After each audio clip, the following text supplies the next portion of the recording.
તો મારા વાલાઓ આજે જો આપણે રેડી થઈ ગયા છે અને આપણે ફોર્ચ્યુનર બી તૈયાર જ છે એટલે આપણે આવી ગયા હતા ફળિયામાં અને આપણા મિત્રો બી બધા ટાઈમસર આવી ગયા છે તૈયાર થઈને. આપણે આજે જવાનું છે ઉભા ભજનમાં. તો ભાઈ આજનું અમારું લોકેશન છે અંકલેશ્વર. એટલે જો અમે બધા મિત્રો પાછા અમે ગાડીમાં બેસીને જવા માટે નીકળી ગયા છે. તો અમે અમારો આ ટવરાનો ડેવલપમેન્ટ એરિયા ક્રોસ કરી લીધો હતો અને અમે હવે સીધા આવી ગયા હતા જાસર ચોકડી, જે અમારો એક મિત્ર રાહ જોતો હતો એને પણ લઈ લીધો ને અમે પછી હાઈવે પર નીકળ્યા ને ભાઈ પછી અમે ટ્રાફિકમાં ફસાઈ ગયા ને પછી હું તો ભાઈ ટ્રાફિક કેવું છે જેવા નીચે ઉતરી ગયો ને ભાઈ હું જેવો નીચે ઉતરી રહ્યો તો ટ્રાફિક જ ખુલી ગયો એટલે ભાઈ હું તો પછી વહેલો આવીને મારી ગાડી બેસી ગયો ને પછી અમે સીધા આવી ગયા હતા અમારા ભજનના લોકેશન પર ને જેવા અમે ત્યાં પહોંચ્યા એવું અમારું જો ભવ્યથી ભવ્ય સ્વાગત અમારું કરી નાખ્યું હતું ને પછી અમારા ભજન મંડળના ભક્તોનું ફૂલહાર વિધિથી સ્વાગત થઈ ગયું હતું અને પછી અમારા મંડળને વાસ્તે ગાસ્તે વધાવી લીધું હતું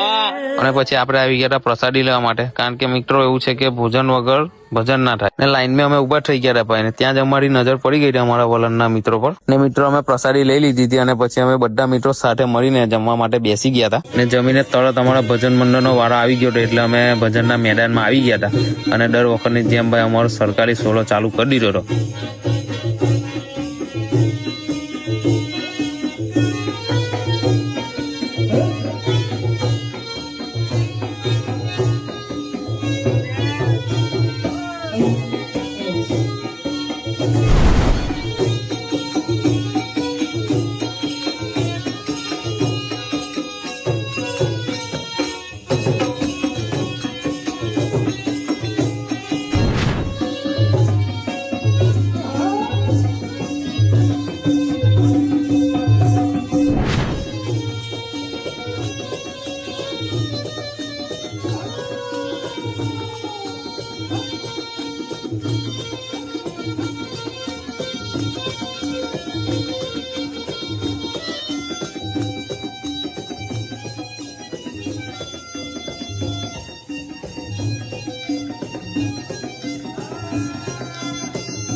ને ભજન કરતા વાગી ગયા હતા 12 અને આરતીનો સમય થઈ ગયો હતો.